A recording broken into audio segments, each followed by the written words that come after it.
లేని ప్రాబ్లమ్స్ అన్నీ after Covid office రమ్మనగానే వస్తున్నాయి. మీలాంటి ఎంప్లాయీస్ ఆఫీస్కి వస్తేనే చాలా స్మాల్ స్కేల్ బిజినెస్ రన్ అవుతాయి.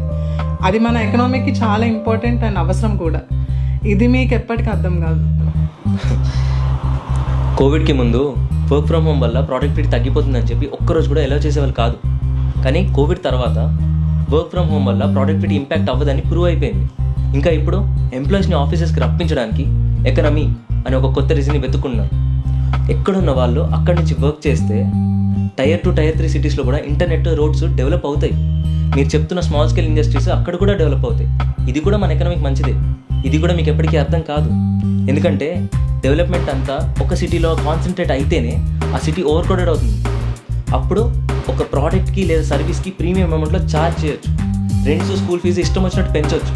ఫ్లైఓవర్స్, మెట్రోస్, హైరేజ్ అపార్ట్మెంట్స్ అనే పేరుతో రియల్ ఎస్టేట్ కాంట్రాక్టర్స్ కొన్ని కోట్లు వెనక్కేసుకోవచ్చు.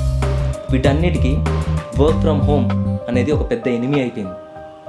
ఒకవేళ ఎక్కడున్న వాళ్ళు అక్కడి నుంచే పని చేస్తే డెవలప్మెంట్ అంతా ఒక కంట్రీ మొత్తానికి యూనిఫామ్గా డిస్ట్రిబ్యూట్ అవుతుంది.